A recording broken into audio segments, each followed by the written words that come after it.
Hola, bienvenido a Maquillando al Personaje. Mi nombre es Okairi Mayen y te agradezco mucho que estés viendo este video. El día de hoy estaremos hablando sobre juglares. Por favor, comencemos.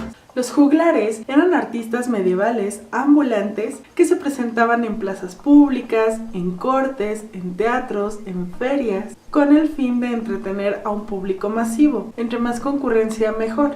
Recitaban poemas y quizá esa es la razón por la que más se les recuerda, pero no solo hacían eso, también tocaban instrumentos, cantaban, hacían malabarismo, juegos, títeres, mimos y trucos corporales. En sí, era todo un performance. Incluso había algunos que como escenografía se ayudaban de dibujos.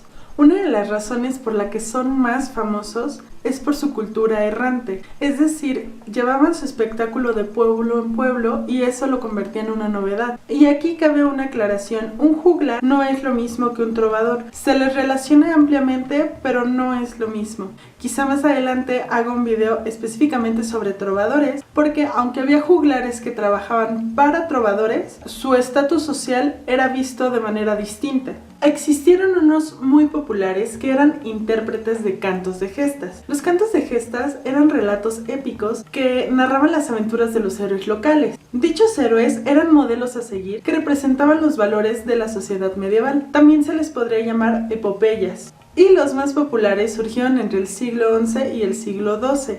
Uno que quizá conozcas es el Cantar del Mío Cid. El papel de los juglares cobra importancia debido a la tradición oral. Antes, lo que el juglar decía era lo único a lo que la gente tenía acceso. Por tanto, el ir difundiendo de boca en boca, de pueblo en pueblo, historias, poemas y narraciones en general, no solo era un espectáculo, era una forma de transmitir la cultura. Ya después se escribió, ya después la letra tomó importancia, pero antes de la letra fue la voz. Si queremos verlos por tipos, tenemos los líricos y tenemos también los remedadores, que sería lo que hoy conocemos como un imitador. Estaban también los juglares ministriles, que eran los que servían a un público muy en específico o a alguien en particular. Y existían también los que servían en la corte, que más tarde serían los antecesores de la figura que conocemos como bufones. Una cosa que me parece digna de mencionar es que había juglaresas, lo cual llama mucho mi atención debido a el papel que la mujer jugó durante casi toda la historia. Entonces, que tuvieran la autorización para representar actos públicos me llena de fascinación. Regularmente, los juglares no relataban textos de su autoría, sino copiaban textos ajenos de trovadores a los que conocían o de los que habían oído y los iban modificando para darles su toque. Tal vez es por eso que en cuanto a textos antiguos siempre tenemos más de una versión, porque dependía de qué escuchara el escribiente, a qué juglar escuchara o en qué pueblo lo oyera.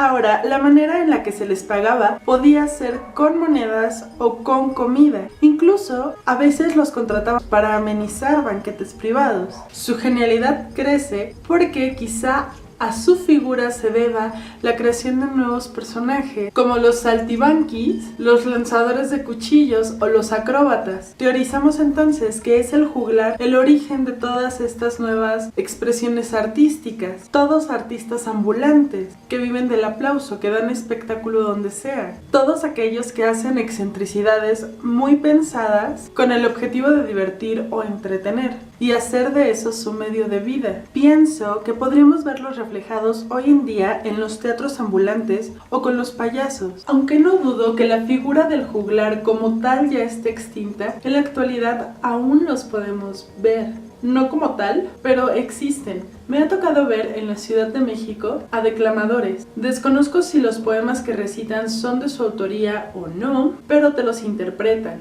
Es decir, te dicen el poema de memoria y además lo actúan. E incluso si son grupos, también hay música. Y comúnmente ellos mismos están disfrazados o vestidos como si fueran personajes de época, lo cual me maravilla. Creo que ahí podemos encontrar todavía el toque de lo que era esta clase de artista. Aclaro que no me refiero a la misma forma, porque quizá hoy en día no sería tan factible la figura del juglar como tal. Para comenzar por los espacios. Pensar en el espectáculo de un juglar es hablar de música, de literatura, de trucos, de acrobacias, de interacción con un público, y considero que si ese público no tiene el objetivo del entretenimiento, no se va a prestar. Y el tercer inconveniente es que quizá en estos momentos no sería una actividad tan lucrativa como para volverla el medio de vida de una persona. Y bueno, a todo esto, ¿de dónde surge la figura del juglar? Normalmente son asociados a Europa, pero a Europa ya llegó el concepto, es decir, ya existían. Los primeros registros están en Egipto y en Atenas y Roma. También en Grecia existía la figura, pero se les llamaban bardos.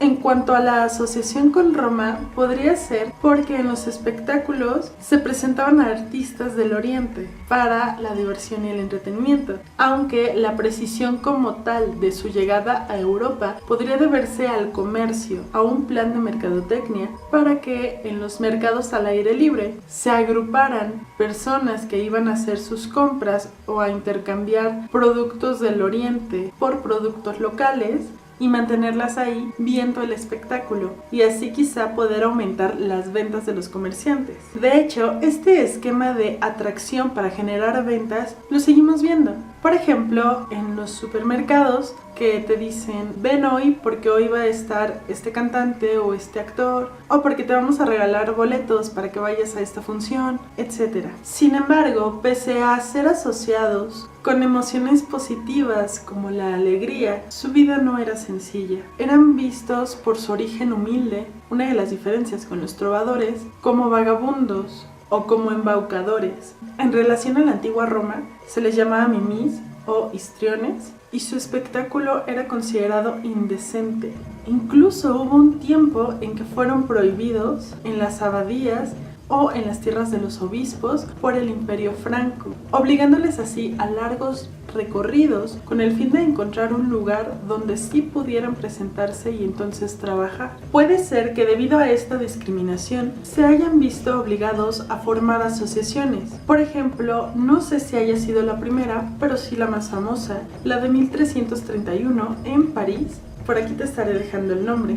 Y me imagino que funcionaba de la misma manera que hoy funcionan los gremios de cualquier tipo de artista, como la casa del actor, interviniendo en caso de que el artista lo necesite. Algo muy curioso es que, aún tratándose de figuras muy antiguas, hay algunos cuya fama trascendió. Y te nombraré a tres. Matthews o Mateos es recordado justamente por eso, por su buena memoria, y recitaba en árabe, griego, galaico y germano principalmente. Otro fue Artuset, conocido por formar parte de la corte del rey Alfonso de Aragón. Y también podemos ver a un dúo, Tabarín y Mondor, cuyo espectáculo se llamaba Fantasías Tabarínicas. Y me gustaría finalizar con ¿qué significa juglar? Suena muy bien, ¿no? La palabra viene de jocularis y significa gracioso, bromista u hombre de chanzas. Las chanzas eran gracias de buena intención, de buena fe. Y el registro que se tiene de la primera vez que se mencionó la palabra juglar en español o en castellano fue en 1116. Insistiré, es una palabra bonita.